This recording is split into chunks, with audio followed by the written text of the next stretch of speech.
You see, this is a new screen. It has two sides.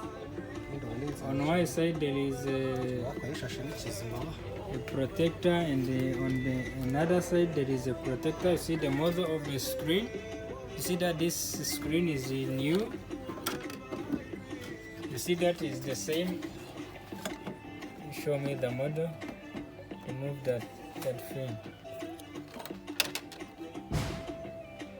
You see, this is the model of the screen. This is the 32 V320B. That is the model.